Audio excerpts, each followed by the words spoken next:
So hello dear students, welcome back to this session of ICT Virtual Classroom। ICT Virtual Classroom के इस session में आप सभी का एक बार फिर से स्वागत है। आज की क्लास में बात करने जा रहे हैं क्लास 10th साइंस सब्जेक्ट के ऊपर कक्षा 10 विषय विज्ञान के ऊपर, जिसमें हम लोग प्रीवियस क्लासेस से प्रकाश के परावर्तन और अपवर्तन को समझ रहे हैं। आज की क्लास में कंटिन्यू करेंगे अपने सेशन को। हम उत्तल दर्पण के ऊपर हैं, कॉन्वेक्स मिरर से रिलेटेड जो भी इमेज फॉर्मेशन होता है उसको आज की क्लास में हम समझेंगे। और आज की क्लास में ही हम कुछ और इम्पोर्टेंट जैसे दर्पण सूत्र को भी कवर अप करेंगे। सो अपना पूरा ध्यान जो है सामने स्क्रीन पर बनाकर रखें, क्योंकि आज की क्लास इंपॉर्टेंट रहने वाली है। जो भी चीज़ें यहाँ से बताई जाती हैं उनको नोट डाउन करेंगे और घर से रिवाइज जरूर करें। चलिए अपना पूरा ध्यान सामने स्क्रीन पर बनाकर रखें। हम चलते हैं स्मार्ट बोर्ड की स्क्रीन पर।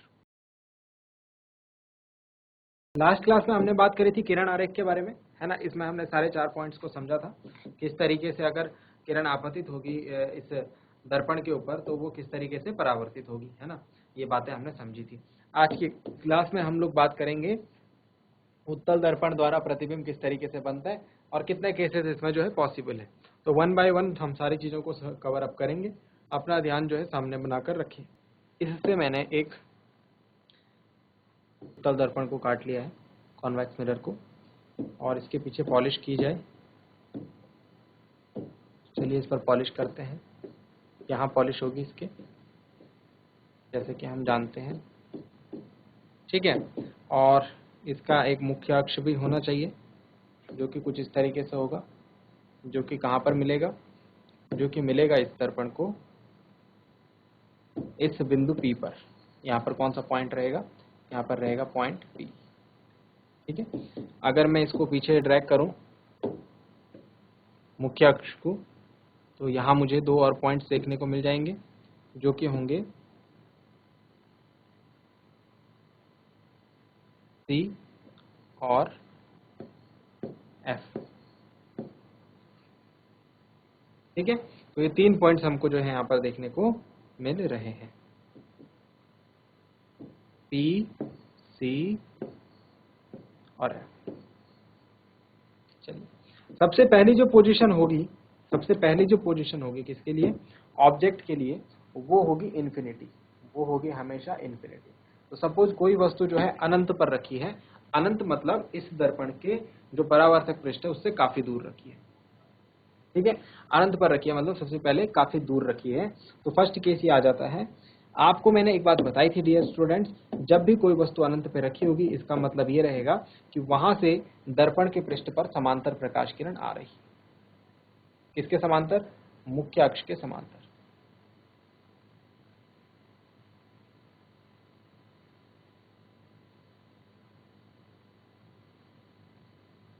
तो कोई चीज अगर अनंत पे रखी है मतलब वहां से दर्पण के मुख्य अक्ष के समांतर जो है प्रकाश किरण आपतित हो रही है।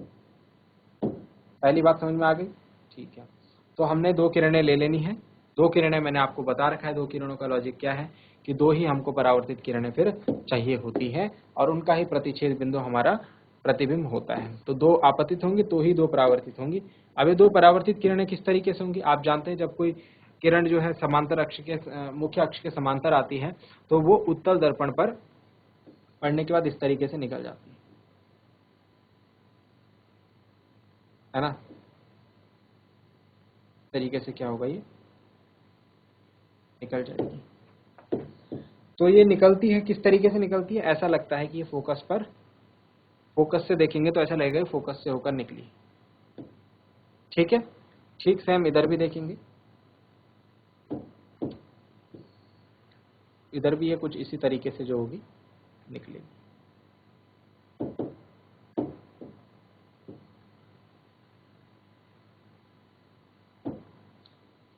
समझ गए आप। तो इस तरीके से इस किरण ने क्या होना है, परावर्तित होना है। अब अगर इन दोनों को मिला दिया जाए तो मिलाने के बाद ये कहां पर मिलेगी, मिलाने के बाद ये कहां पर हमको मिलती हुई दिख रही है, यहाँ पर।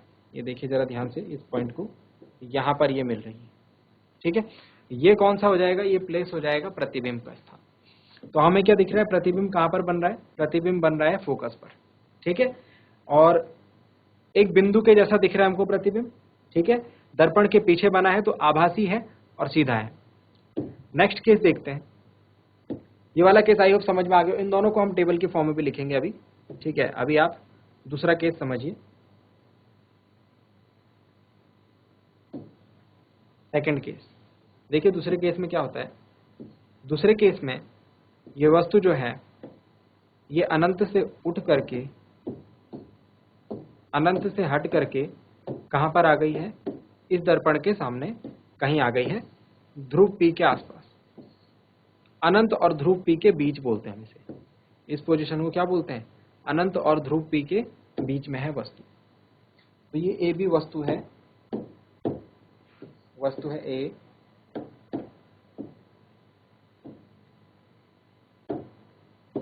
ए बी, ठीक है, यहां भी वस्तु है ए बी।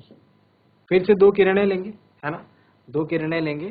तो सबसे पहली किरण आपतित किरण हमको लेनी है। सबसे पहली आपतित किरण हम लेते हैं मुख्य अक्ष के समांतर। जो मुख्य अक्ष के समांतर गिरती है हम जानते हैं कि वो क्या हो जाती है, वो फोकस से होकर जाती हुई हमको दिखती है। मतलब किस तरीके से परावर्तित होगी, कुछ ऐसे चली जाएगी किरण, ठीक है, कुछ ऐसे चली जाएगी। और सेकंड केस देखते हैं। सेकंड केस में अगर हम ये बोले कि ऐसे जाए, ध्रुव P पर गिरे, तो हम जानते हैं कि अगर ध्रुव P पर कोई किरण इस प्रकार से गिरती है उत्तल दर्पण के, तो वो उतना ही कोण बनाती हुई वापस निकल जाती है ना, सही बात है, ठीक है। तो ये कोण जो होगा, ये कोण और ये कोण जो होगा बराबर रहेगा, I = R रहेगा, ये बात हमें पता है।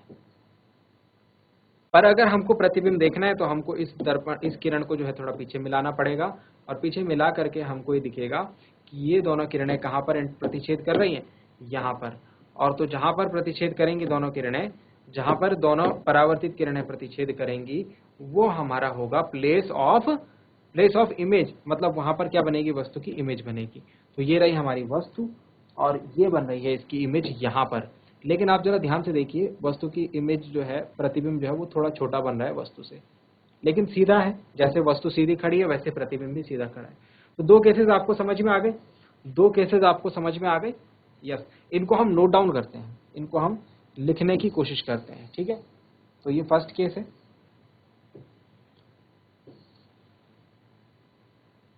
और ये सेकंड केस है। तो यहीं पर ही हम इसको नोट डाउन कर लेते हैं साथ ही के साथ। तो टेबल ड्रॉ कर लेते हैं। टेबल में वही 3-4 कॉलम्स हम लोग जो रखेंगे। सबसे पहला वस्तु की स्थिति, दो ही केसेस पॉसिबल होंगे इसमें, ठीक है। वस्तु की स्थिति, देन उसके बाद प्रतिबिंब की स्थिति, देन उसके बाद वस्तु का साइज, प्रतिबिंब का साइज सॉरी, और देन उसके बाद लास्ट में आ जाएगा आपका प्रकृति, है ना, नेचर ऑफ इमेज।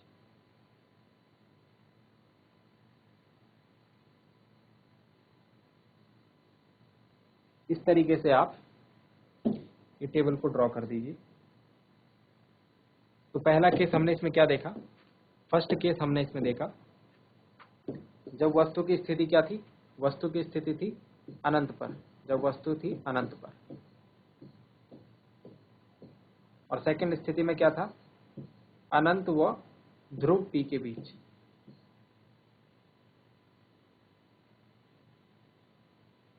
कहीं भी रख दिया हमने, ठीक है, उसके बीच में किसी भी पोजीशन पे अगर हम रख दें।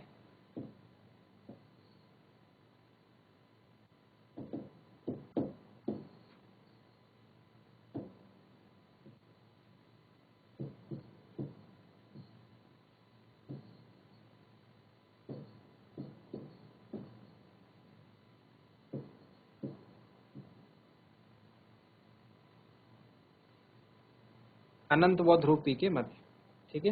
अनंत पर अगर कोई ऑब्जेक्ट होगा, अनंत पर अगर कोई ऑब्जेक्ट होगा तो उसका प्रतिबिंब कहां पर बनता है, फोकस F पर, है ना।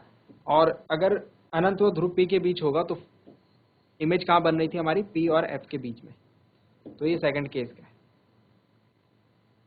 P व F के मध्य। दोनों ही केसेस में देखो प्रतिबिंब जो है दर्पण के पीछे बन रहा है, ये दर्पण के पीछे वाला भाग है, यहाँ भी पीछे ही बन रहा है और यहाँ भी पीछे ही बन रहा है, ठीक है।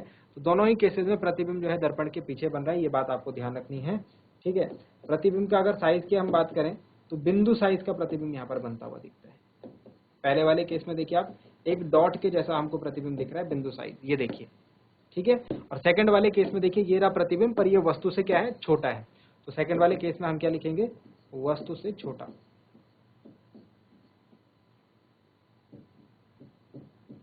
और लास्ट पॉइंट में हम लिखेंगे कि प्रतिबिंब कैसा है, दर्पण के पीछे बना हुआ प्रतिबिंब सदैव आभासी होता है, दर्पण के पीछे बना हुआ प्रतिबिंब सदैव आभासी होता है, एवं सीधा प्रतिबिंब हमको यहाँ पर देखने को मिलता है।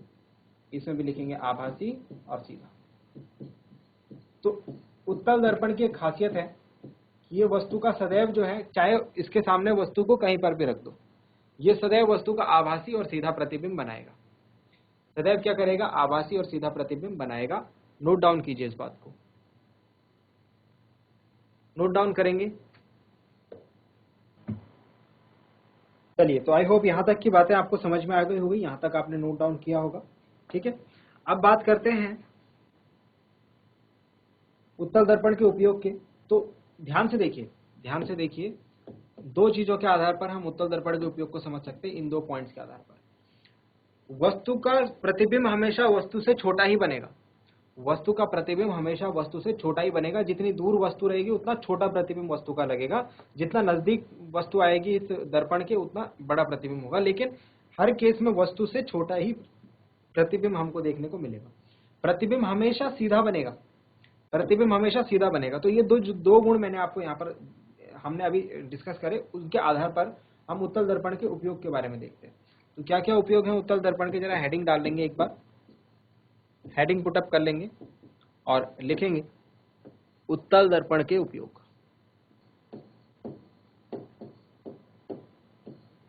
उत्तल दर्पण के उपयोग, यूजेस ऑफ कॉन्वेक्स मिरर, ठीक है। चलिए, उत्तल दर्पण के उपयोग में सबसे पहले अगर हम बात करें तो आपने देखा होगा कि जैसे कोई भी बहुत बड़ा भवन होगा या फिर कोई भी बहुत बड़ा जो मीनार होगी, ठीक है, उसका पूरा प्रतिबिंब देखने के लिए आपने देखा होगा अक्सर जो फेमस जो मॉन्यूमेंट्स होते हैं वहां पर ये लगाए रहते हैं। जैसे ताजमहल में आपने देखा होगा, ताजमहल में जो उसका जो मीनार है उसके अपोजिट जो है एक मिरर लगा हुआ है जो कि उत्तल दर्पण है, ठीक है, जिसमें आपको पूरा का पूरा ताजमहल जो है देखने को मिल जाएगा, ठीक है। तो इनके उपयोग के ऊपर बात करें, सबसे पहला जो सबसे इंपॉर्टेंट यूज है वाहनों में, सबसे पहला और सबसे इंपॉर्टेंट यूज वाहनों में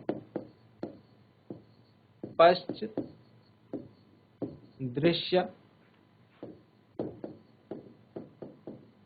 दर्पणों, यानी कि रियर व्यू मिरर, पीछे का दृश्य देखने के लिए कि पीछे से कौन सी गाड़ी आ रही है ना, या फिर नहीं आ रही है, कितनी रोड खाली है, ये सारी चीजें देखने के लिए वाहनों में पश्च दृश्य दर्पणों के रूप में उत्तल दर्पण का यूज करते हैं। भाई बहुत इंपॉर्टेंट है, ठीक है, एग्जाम में काफी बार पूछा गया है, हजारों बार पूछा गया है, तो आपको ये जरूर याद रखना है। वाहनों में पश्च दृश्य दर्पणों के रूप में किसका प्रयोग करते हैं, इनमें हम उत्तल दर्पण का उपयोग करते हैं। क्यों करते हैं, कारण आपको पता है, एक तो हमेशा वस्तु का छोटा प्रतिबिंब बनाते हैं, तो पीछे जितना भी बड़ा एरिया होगा उसका छोटा प्रतिबिंब बनाता है, ठीक है।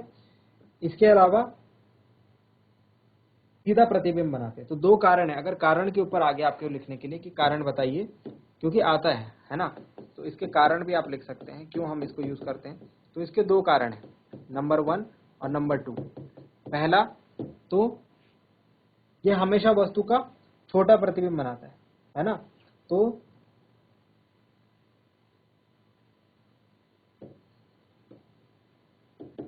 इस वजह से इसका जो दृष्टि क्षेत्र अधिक होता है, पीछे का बहुत बड़ा जो एरिया है वो देख पाते हैं, ठीक है। और सदैव सीधा प्रतिबिंब बनाता है, सदैव सीधा प्रतिबिंब ये बनाता है, तो इस वजह से भी हमको जो है इसका यूज करना होता है। अवतल दर्पण का यूज नहीं कर सकते। अवतल दर्पण का क्यों नहीं कर सकते, क्योंकि कभी वो सीधा प्रतिबिंब बनाता है, कभी वो उल्टा प्रतिबिंब बनाता है, कभी सीधा बनाता है ना, तो उसमें अलग अलग केसेस हैं, लेकिन इसमें नहीं है, ये बात ध्यान रखिए। चलिए, सेकंड इसका जो यूज है, मेन इसका यूज यही है, ठीक है। ड्राइवर इसको यूज करते हैं अपने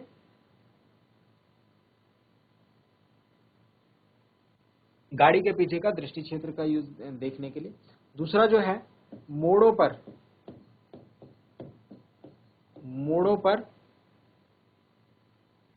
आगे, मोड़ों पर हम इसका इस्तेमाल करते हैं, ठीक है।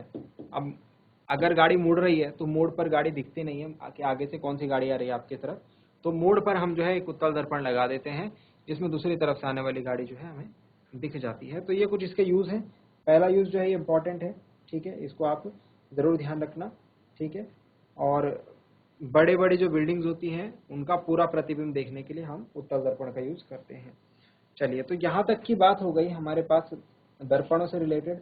दर्पणों से रिलेटेड जो लास्ट पॉइंट आता है यहाँ पर, वो आता है दर्पण सूत्र आपके पास, ठीक है, मिरर फॉर्मूला और मैग्निफिकेशन। यहाँ ये पार्ट पढ़ने के बाद आपका प्रकाश का परावर्तन पूरा कंप्लीट हो जाएगा, फिर हम प्रकाश के अपवर्तन के ऊपर बात करेंगे। तो नेक्स्ट पार्ट से एक बिल्कुल फ्रेश हेडिंग पुटअप करेंगे, इसे जल्दी से नोट डाउन करें, फिर हम नेक्स्ट पार्ट के ऊपर चलते हैं।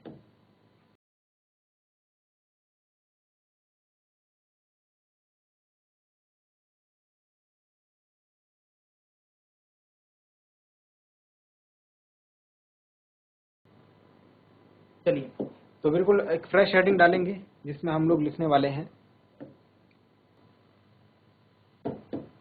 चलिए हेडिंग पुटअप करेंगे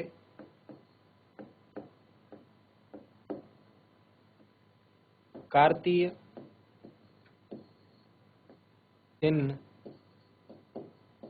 परिपाटी। दर्पणों के लिए कार्तीय चिन्ह परिपाटी यानी कार्टेशियन साइन कन्वेंशन। क्या है ये परिपाटी, क्या कहती है? ये कहती है कि कोई भी दर्पण, ये कहती है कि कोई भी दर्पण हो, कोई सा भी दर्पण आप ले लीजिए, ठीक है। सपोज मैं यहाँ पर एक मिरर यूज कर रहा हूँ, ठीक है। सपोज मैं यहाँ पर कोई भी एक मिरर यूज कर रहा हूँ, सपोज मैं यहाँ पर उत्तल दर्पण यूज कर रहा हूँ।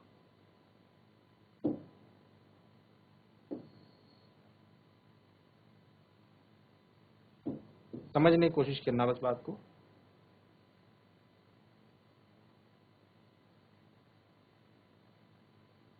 आसानी से समझ में आ जाएगा आपका, बहुत ज्यादा मुश्किल ये नहीं है, ठीक है।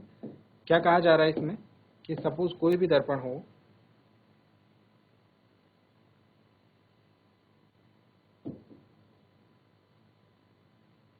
तो उसका एक बिंदु तो P जो है वो सब में कॉमन रहना है। उसका जो P बिंदु है उसने सब में क्या रहना है, कॉमन रहना है। तो ये P बिंदु हो गया। ये कौन सा बिंदु हो गया, P बिंदु हो गया। अब आपको इस P बिंदु को कंसीडर कर लेना है। जैसे आप ग्राफ में क्या पढ़ते हो, ये हो गया इसका द्वारक हो जाएगा दर्पण का, है ना। और इसको आप ले लो x अक्ष, x और x डैश, याद आ गया आपको। तो आप बताइए मुझे, जो इस तरफ की दूरी होगी, जो इस तरफ की दूरी होगी और जो इस तरफ की दूरी होगी वो क्या होगी? तो आप जानते हैं जो राइट हैंड साइड की जो दूरी होती है वो धनात्मक होगी। इधर की जो दूरी होगी वो क्या होगी, धनात्मक होगी। ये बात ध्यान रखना, ठीक है। और इधर की जो दूरी होगी वो क्या होगी, ऋणात्मक होगी, ठीक है। जो लेफ्ट हैंड साइड की यानी बाईं ओर की जो दूरी होगी वो ऋणात्मक होगी और दाईं ओर की दूरी जो होगी वो होगी धनात्मक, ठीक है। अगर हम बात करें ऊपर की तरफ की दूरी, ऊपर की तरफ की और नीचे की तरफ की दूरी, तो चाहे कहीं से भी ऊपर नीचे नाप लो, है ना। तो जो ऊपर की तरफ की दूरी होगी वो क्या होगी, याद कीजिए। इसको आपको बिल्कुल ग्राफ में जैसे आप ड्रॉ करते हैं वैसे आपको समझना है। ऊपर की तरफ की दूरी धनात्मक और नीचे की तरफ की दूरी ऋणात्मक। ये कहती है कार्तीय चिन्ह परिपाटी। बहुत ही आसान भाषा में हमसे ये बोला जाता है, ठीक है। दो तीन चीजें और इसमें जो इंपॉर्टेंट है वो आपको ध्यान रखनी है। ये बात तो समझ में आ गई, इसमें किसी को कोई कंफ्यूजन नहीं है, ठीक है। लेफ्ट साइड की नेगेटिव, राइट साइड की पॉजिटिव, ऊपर की पॉजिटिव, नीचे की नेगेटिव दूरी हमको लेनी है। क्या है इसका मतलब, क्या कहाँ यूज होगा ये हम समझेंगे जब हम इसका यूज करेंगे दर्पण सूत्र में। और जो चार पांच बातें जो इसमें बोली गई हैं वो कुछ इस प्रकार से हैं, और जो चार पांच बातें इसमें बोली गई हैं वो कुछ इस प्रकार से हैं। नंबर 1, वस्तु यानी बिंब, जिसको हम क्या कहते हैं, वस्तु, सदैव कहाँ रखा जाएगा, बाईं ओर रखा जाएगा।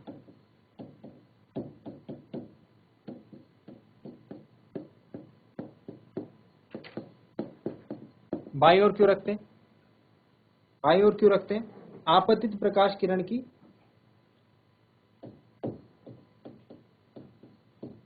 आपतित किरण कहां से होगा, बाईं ओर से होगा, दर्पण के ऊपर। मतलब कि अगर मैं वस्तु को यहां रखूंगा तभी जाकर के तो यहां से ऐसे करके प्रकाश आपतित होगा, तो प्रकाश को हमको बाईं ओर से आपतित कराने के लिए वस्तु को हमेशा बाईं ओर ही रखना होता है, ठीक है। दाईं ओर वस्तु को कोई भी नहीं रखेगा। सेकंड बात, दूसरी बात जो आपको ध्यान देनी है, सारी दूरियां, सभी दूरियां जो होंगी वो कहां से नापी जाएंगी, ध्रुव P से। चाहे आपको ऊपर नापना है, नीचे नापना है, दाएं बाएं कहीं भी जाना है, P से नापा जाएगा। यहां तक की अगर दूरी नापनी है तो यहां से नापी जाएगी, यहां तक की दूरी नापनी है तो यहां से नापी जाएगी, यहां तक की दूरी नापनी है तो यहां से नापी जाएगी, यहां तक की दूरी नापनी है तो यहां से। सारी दूरियां जो है, सभी दूरियां दर्पण के ध्रुव P से नापी जाएंगी। P कैसे काम करेगा, एक ओरिजिन, एक मूल बिंदु की तरह यहां पर काम करेगा, ठीक है। तीसरा पॉइंट वही है कि दाईं ओर की जो दूरियां होंगी धनात्मक होंगी, बाईं ओर की ऋणात्मक होंगी, ठीक है। फोर्थ पॉइंट है, ऊपर की दूरियां जो धनात्मक होंगी, नीचे की दूरियां ऋणात्मक होंगी, ठीक है। तो ये सारे पॉइंट्स जो हैं इनको मैं यहाँ पर लिख नहीं रहा हूँ, बट जो 2 पॉइंट्स ये हैं इनको आपको ध्यान देना है, और बाकी जो 3 पॉइंट्स जो हैं वो आपको डायग्राम में हमने बताए हैं, ठीक है। एक बार फिर से बता देता हूँ, ध्रुव P से जो दाईं ओर की दूरियां होंगी, जो राइट हैंड साइड की जो दूरियां होंगी वो सारी क्या नापी जाएंगी, वो सारी धनात्मक, और बाईं ओर की दूरियां सारी ऋणात्मक। P से ऊपर की दूरियां धनात्मक, P से नीचे की दूरियां ऋणात्मक, ठीक है। तो ये है कार्तीय चिन्ह परिपाटी। नेक्स्ट क्लास में हम दर्पण सूत्र और आवर्धन सीखेंगे और उस पर न्यूमेरिकल्स करेंगे, जहां से आपके एग्जाम में हर साल ही क्वेश्चन पूछा जाता है। तो इसीलिए नेक्स्ट क्लास आपके लिए इंपॉर्टेंट रहने वाली है। न्यूमेरिकल जो होगा 3 नंबर 5 नंबर में हर साल पूछा जाता है और पूछा ही जाता है, तो इसीलिए आपको जरूर ध्यान से इसको देखना है। तो उम्मीद करते हैं आज की क्लास में आपको जो बातें बताई गई वो आपकी समझ में आई होंगी, आपको इंटरेस्टिंग लगी होंगी, साथ ही साथ आपने नोट डाउन भी किया होगा। ये भी उम्मीद करता हूँ घर से इन चीज़ों को एक बार रिवाइज जरूर करेंगे। मिलते हैं अगली क्लास में ऐसे ही किसी इंपॉर्टेंट और इंटरेस्टिंग टॉपिक के साथ। क्लास से जुड़ने के लिए आप सभी का बहुत बहुत धन्यवाद। Thank you very much and have a nice day.